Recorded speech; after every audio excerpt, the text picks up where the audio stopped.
Hi friends, welcome to தங்க கணிதம். இன்னைக்கு நாம third year BSc Maths Complex Analysisல மெட்ராஸ் யூனிவர்சிட்டி நவம்பர் 2019 கொஸ்டின் பேப்பர்ல இருந்து இம்பார்ட்டன்டான 2 மார்க் கொஸ்டின்ஸ் தான் பார்க்க போறோம்.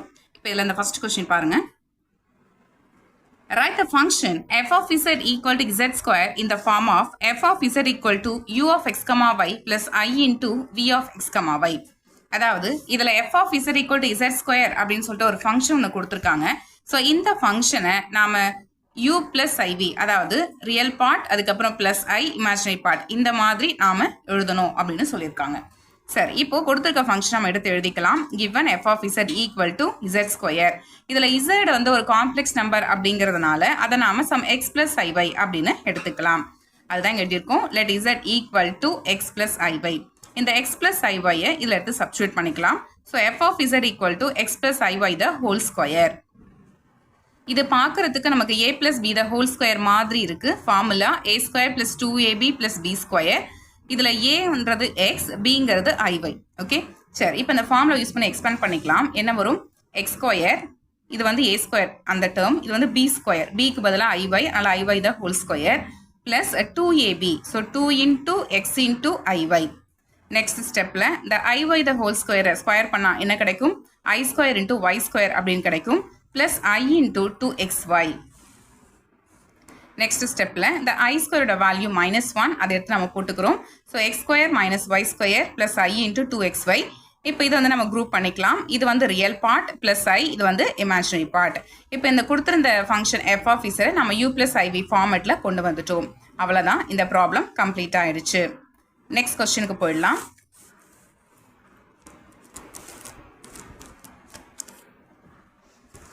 Next question, show that limit of z tends to infinity 2z plus I divided by z plus 1 equal to 2. இதை எடுத்து எழுதிக்கலாம். இதில் நியூமரேட்டரில் இசனும் டினாமினேட்டரில் இசனும் காமனாக வெளியில் எடுத்துடலாம். எதுக்காக இப்படி பண்ணணும் அப்படின்னா, இங்கே நமக்கு லிமிட் வந்து z tends to infinity அப்படின்னு இருக்குது. இதை நம்ம டேரெக்டாக அப்ளை பண்ணும்போது 2 into infinity plus I, நியூமரேட்டரில் ஒரு இன்ஃபினிட்டி வரும், டினாமினேட்டரில் இன்ஃபினிட்டி ப்ளஸ் 1, ஸோ அது வந்து இன்ஃபினிட்டி ஆகிடும். ஓகே, அப்போ இன்ஃபினிட்டி பை இன்ஃபினிட்டி, அதாவது இது வந்து ஒரு இன்டிட்டர்மினன்ட் ஃபார்முக்கு வந்துடும். பட் அந்த மாதிரி வரக்கூடாது. அதுக்காக என்ன பண்ணுறோம் அப்படின்னா, ஒன்றும் இல்லை, சிம்பிள் லாஜிக். இன்ஃபினிட்டி வந்துச்சுன்னா மேக்ஸிமம் அந்த நியூமரேட்டர்லையும் டினாமினேட்டர்லையும் அந்த வேரியபிளை காமனாக எடுத்தீங்கன்னா அது உங்களுக்கு ஈஸியாக சால்வ் ஆகும். ஒரு சின்ன ஒரு ட்ரிக் தான் இது. பட் எல்லாத்துக்கும் அது ஒர்க் அவுட் ஆகும்னு சொல்ல முடியாது. பட் 95% இது ஒர்க் அவுட் ஆகும். ஸோ இப்போ நம்ம நியூமரேட்டரில் இசர் எடுத்துக்கலாம், டினாமினேட்டர் இசர் வந்து காமனாக வெளில எடுத்துடலாம். எடுத்துட்டோம்னா பேலன்ஸ் நமக்கு என்ன கிடைக்கும்? 2 plus I by z வரும். டினாமினேட்டரில் 1 plus 1 by z. இந்த இசரும் இந்த இசரும் நமக்கு கேன்சல் ஆயிடுச்சு. அதுக்கப்புறம் z tends to infinity அப்படின்னு எடுக்கிறோம். z tends to infinity-னா 1 by z tends to 0 இல்லையா? அப்போ I by z tends to 0. Okay, so அப்போ 2 plus 0 divide by, அதே மாதிரி டினாமினேட்டர்லையும் இந்த 1 by z tends to 0ன்னு வந்துடும். So 1 plus 0, so 2 by 1. Okay, so equal to 2. இதுதான் நம்ம ப்ரூவ் பண்ணணும். ப்ரூவ் பண்ணிட்டோம். இந்த கொஸ்டின் பேப்பர்லேருந்து நான் ஒன்லி ப்ராப்ளம்ஸ் மட்டும்தான் எடுத்திருக்கேன். டெஃபினேஷன்லாம் வந்து நான் எடுக்கலை. ஏன்னா இது ஆல்ரெடி உங்களுக்கு டெஃபினேஷன்லாம் தெரிஞ்சிருக்கும், உங்களுக்கு புக்லேயே இருக்கும், இல்லைனா வந்து உங்களுக்கு காலேஜில் நோட்ஸில் மாதிரி கொடுத்துருப்பாங்க. ஸோ அதனால் நான் டெஃபினேஷன் வந்து இதில் எடுக்கலை. ஒன்லி ப்ராப்ளம்ஸ் மட்டும்தான் எடுத்திருக்கேன். இதில் ஃபோர்த்து கொஸ்டின் என்ன அப்படின்னா, find the invariant points of the transformation w is equal to z minus 1 divided by z plus 1 அப்படின்னு கொடுத்துருக்காங்க. இன்வேரியன்ட் பாயிண்ட்னாலும் ஃபிக்ஸ்டு பாயிண்ட்னாலும் ஒன்று தான். அதனால கொஸ்டினில் இன்வேரியன்ட் பாயிண்ட்னும் கேட்கலாம், அப்படின்னா ஃபிக்ஸ்டு பாயிண்ட்னாலும் கேட்கலாம். சரி, அப்படின்னா என்ன அப்படின்னா, எங்கெல்லாம் வந்து w equal to z அப்படின்னு நம்ம எடுக்கிறோமோ அதை சால்வ் பண்ணி கிடைக்கிற வேல்யூ இருக்கு இல்லையா? ஸோ அந்த பாயிண்ட்ஸ் தான் வந்து invariant points or fixed points அப்படின்னு நம்மளால சொல்ல முடியும். ஸோ அதனால இப்போ இந்த கொடுத்துருந்த இந்த ஃபங்க்ஷனை w is equal to z அப்படி நாம எடுத்துக்க போகிறோம். ஸோ z எடுத்துக்கலாம். z equal to z minus 1 divided by z plus 1. இதுக்கப்புறம் இதை கிராஸ் மல்டிப்ளை பண்ணுறோம். பண்ணும்போது z into z plus 1 equal to z minus 1 வரும். உள்ள மல்டிப்ளை பண்ணிக்கலாம். z square plus z equal to z minus 1. இந்த z ஆப்போசிட் சைட் போச்சுன்னா minus z வரும் இல்லையா? அப்போது அந்த ரெண்டு z நமக்கு கேன்சல் ஆயிரும். ஸோ அதான் இங்கே நான் கேன்சல் பண்ணியிருக்கேன். ஸோ அப்போ என்ன வரும்? z ஸ்கொயர் ஈக்குவல் டு -1 அப்படின்னு கிடைச்சிருக்கு. பட் நமக்கு தேவையானது z தான். அதனால் z equal to square root of -1. -1க்கு ஸ்கொயர் ரூட் எடுத்தீங்கன்னா வேல்யூ என்ன வரும்? Plus or minus i. Okay, அப்போ இந்த invariant points or fixed points இந்த கொடுத்துருந்த ஃபங்க்ஷனுக்கு என்ன வரும் அப்படின்னா ப்ளஸ் i அண்ட் மைனஸ் i. அவ்வளோதான், இந்த ப்ராப்ளம் கம்ப்ளீட் ஆயிடுச்சு. நெக்ஸ்ட் கொஸ்டினுக்கு போயிடலாம்.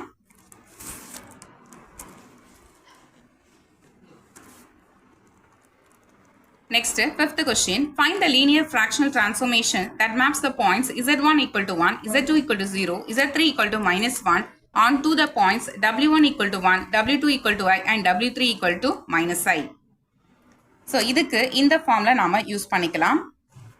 First, நாம இந்த மாதிரி எழுதிக்கலாம். w1, w2, w3, w4 அதே மாதிரி z1, z2, z3, z4 அப்படி எழுதிக்கிட்டு ஃபர்ஸ்ட் வேல்யூ இங்கே டபிள்யூன்னு வைங்க, இங்கே வந்து ஃபர்ஸ்ட் வேல்யூ இசட்னு வச்சுக்கலாம். அதுக்கப்புறம் அவங்க ஒரு 3 பாயிண்ட்ஸ் கொடுத்துருக்காங்க இல்லையா, அதை நெக்ஸ்ட் வேல்யூஸாக நம்ம எடுத்து எழுதிக்கலாம். அதாவது w2 equal to 1, w3 equal to I, w4 equal to -1. அதே மாதிரி இசட்லையும் நெக்ஸ்ட் வேல்யூஸ் அப்படியே எடுத்துக்க போகிறோம். 1, 0, -1. ஓகே, இப்போ இந்த ஃபார்முலா நம்ம யூஸ் பண்ணிக்கலாம்.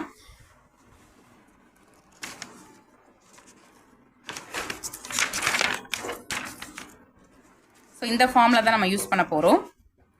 இதை வந்து ஈஸியாக நீங்கள் ஞாபகம் வச்சுக்கலாம். எப்படின்னா ஃபஸ்ட்டு இந்த மாதிரி போட்டுக்கோங்க. w minus w, w minus w divide by w minus w, w minus w இந்த மாதிரி போட்டுக்கோங்க. ஓகே, போட்டுக்கிட்டு இங்கே வந்து 1, இதில் 2 ஒன்று விட்டுடுங்க. ஓகே, 1, 2 அதுக்கப்புறம் இதில் 3, 4 புரியுதுங்களா? ஃபஸ்ட்டு வந்து 1, 2 இங்கே வந்து 3, 4 டினாமினேட்டரில் இங்கே வந்து 1, 2 நியூமரேட்டில் நம்ம 3, 4 போட்டோம் இல்லையா, இதை அப்படியே மாற்றி போடுங்க. 4, 3. ஓகே, இது ஜஸ்ட்டு இந்த ஃபார்முலா வந்து ஈஸியாக ஞாபகம் வச்சுக்கிறதுக்காக சொன்னது. ஓகேவா? ஸோ அதுதான். இப்போ இந்த ஃபார்முலா வேல்யூஸ்லாம் எடுத்து நாம் சப்ஸ்டியூட் பண்ண போகிறோம்.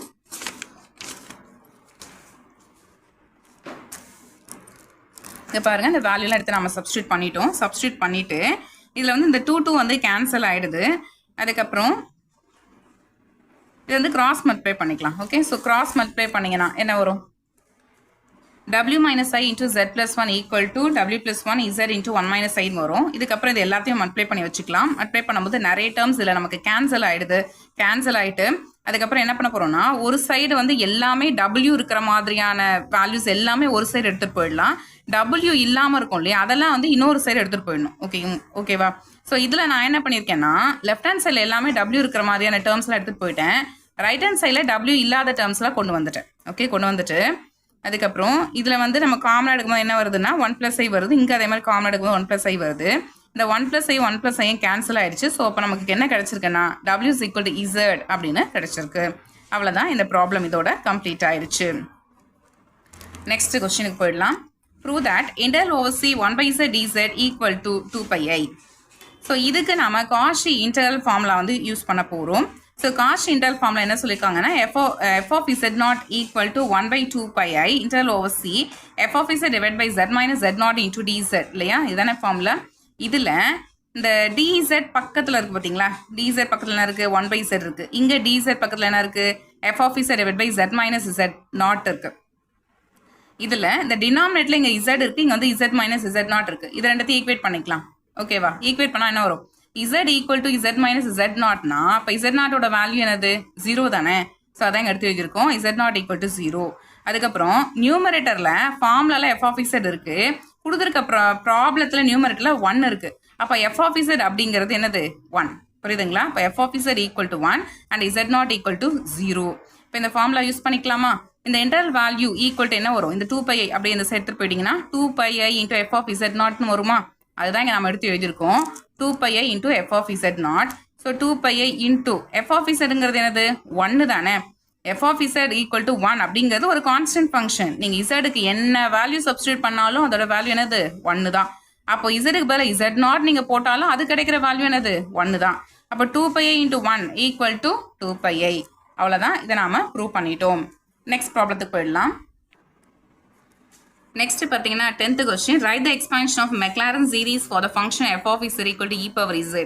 அதாவது இதில் வந்து மெக்லாரன் சீரி வந்து கேட்டிருக்காங்க, மெக்லாரன் சீரீஸ் வந்து கேட்டிருக்காங்க e power z அப்படிங்கிற இந்த ஃபங்க்ஷனுக்கு. ஓகேவா? ஸோ அதுக்காக ஃபஸ்ட்டு நம்ம மெக்லாரன் சீரீஸை ஃபார்முலா வந்து எடுத்து எழுதிக்கிறோம். என்ன ஃபார்முலானா, f of z equal to f of 0 plus z by 1 factorial f dash of 0 plus z square by 2 factorial f double dash of 0 plus etc. plus z power n divided by n factorial fn of 0 plus etc. இதுதான் வந்து formula. சரி, இதில் இந்த கொடுத்துருக்க function என்னன்னா e power z இல்லையா, அதனால் எடுத்து எழுதிக்கலாம். f of z அப்படிங்கிறது e power z. இதை ஒன் டைம் டிஃப்ரென்ஷியேட் பண்ணோம் அப்படின்னா f dash of z equal to e power z differentiate பண்ணால் again we get e power z. கரெக்டா? Next F double dash of இசருக்கும் அதே தான். ஏன்னா இ பவர் இசர் எத்தனை வாட்டி டிஃப்ரென்ஷியேட் பண்ணாலும் அதே ஃபங்க்ஷன் தான் வரப்போகுது. அதை அப்படியே எடுத்து எழுதிக்கிட்டோம். நெக்ஸ்ட் அட் ஏ பாயிண்ட் 0க்கு இதோட வேல்யூஸ்லாம் என்ன இருக்குது அப்படிங்கிறத பார்க்கலாம். இதில் எஃப் ஆஃப் 0 என்ன வரும்? இ பவர் 0 போட்டிங்கன்னா எனிதிங் பாஸ் 0 இஸ் 1 தானே. ஸோ 1 தான் கிடச்சிருக்கு. அதே மாதிரி எஃப் டேஷ் ஆஃப் 0 1 தான், எஃப் டபுள் டேஷ் ஆஃப் 0 1 தான், எக்ஸெட்ரா எஃப்என் ஆஃப் 0 கூட நமக்கு 1 தான் கிடச்சிருக்கு. நெக்ஸ்ட் இந்த வேல்யூஸ்லாம் எடுத்து நம்ம எஃப் ஆஃப் இசர் எடுத்து சப்ஸ்டியூட் பண்ணிக்கலாம். ஸோ சப்ஸ்டியூட் பண்ணும்போது நமக்கு என்ன கிடச்சிருக்கு ஃபைனலாக? F of z equal to 1 + z/1 factorial + z² 2 factorial + etcetera + z/n divide by n factorial + etcetera. So அவ்வளோதான், இந்த ப்ராப்ளம் இதோட கம்ப்ளீட் ஆயிடுச்சு. இந்த கொஸ்டின் பேப்பரில் இதுதான் வந்து ப்ராப்ளம் கேட்டிருந்தது. மிச்சம் எல்லாமே பார்த்தீங்கன்னா இந்த டெஃபினேஷன்ஸ்லாம் கேட்டிருக்காங்க. இன்னும் என்னென்ன டெஃபினேஷன்ஸ்லாம் கேட்டிருக்காங்க அப்படிங்கிறத செக் பண்ணி பார்த்துடலாம். தேர்ட் கொஸ்டினில் பார்த்தீங்கன்னா டிஃபைன் ஹார்மானிக் ஃபங்க்ஷன் அப்படின்னு கேட்டிருக்காங்க. நெக்ஸ்ட் வந்து ஸ்டேட் மொரேராஸ் தியரம், அப்புறம் define singular point, next define isolated singularity, next question define poles, அதுக்கப்புறம் டிஃபைன் ரெசிடியூ. ஸோ இந்த மாதிரி வந்து நமக்கு டெஃபினேஷன் பேஸ் பண்ண கொஸ்டின்ஸை வந்து நிறைய கேட்டிருக்காங்க. ஓகேவா? அதனால வந்து இப்போ நீங்கள் காம்ப்ளெக்ஸ் அனாலிசிஸ் வந்து படிக்கிறீங்க அப்படின்னா தியரிக்கு வந்து எவ்வளோ இம்பார்ட்டன்ஸ் கொடுக்குறீங்களோ ஸோ அதே இம்பார்ட்டன்ஸ் ப்ராப்ளம்க்கு கொடுங்க. ஏன்னா ஒரு சில கொஸ்டின் பேப்பரில் பார்த்தீங்கன்னா எல்லாமே ஈக்குவலாக இருக்காது. 50-50% ப்ராப்ளம்ஸும் இருக்குது, தியரி கொஸ்டின் ஆன்சர்ஸும் இருக்குது. ஒரு சில கொஸ்டின் பேப்பரில் பார்த்தீங்கன்னா ஃபுல்லாக தியரியாகவே கேட்டு வச்சுறாங்க. ஒரு சில கொஸ்டின் பேப்பரில் பார்த்தீங்கன்னா ஃபுல்லாக ப்ராப்ளம்ஸ் வருது. அதனால் நீங்கள் வந்து வெறும் ப்ராப்ளம் மட்டும் கான்சன்ட்ரேட் பண்ணுறதோ இல்லை தியரி மட்டும் கான்சன்ட்ரேட் பண்ணுறதோ வந்து சரியாக இருக்காது. ரெண்டுத்துக்குமே வந்து ஈக்குவல் இம்பார்ட்டன்ஸ் கொடுங்க. ஸோ அப்போ தான் நீங்கள் வந்து ஈஸியாக கிளியர் பண்ணிட்டு நல்ல மார்க்கோட ஸ்கோர் பண்ணி இந்த காம்ப்ளெக்ஸ் அனாலிசிஸ் பேப்பரை உங்களால் நல்லபடியாக பாஸ் பண்ண முடியும். ஸோ அவ்வளோதான், இந்த ப்ராப்ளம் இதோட முடிஞ்சிருச்சு. இந்த வீடியோ உங்களுக்கு யூஸ்ஃபுல்லாக இருந்திருக்கும் அப்படின்னு நான் நம்புகிறேன். வீடியோ பிடிச்சிருந்துச்சுன்னா லைக் பண்ணுங்கள், கமெண்ட் பண்ணுங்கள், உங்களோட ஃப்ரெண்ட்ஸ்க்கும் ஷேர் பண்ணுங்கள். மறக்காமல் சேனலையும் சப்ஸ்கிரைப் பண்ணுங்கள்.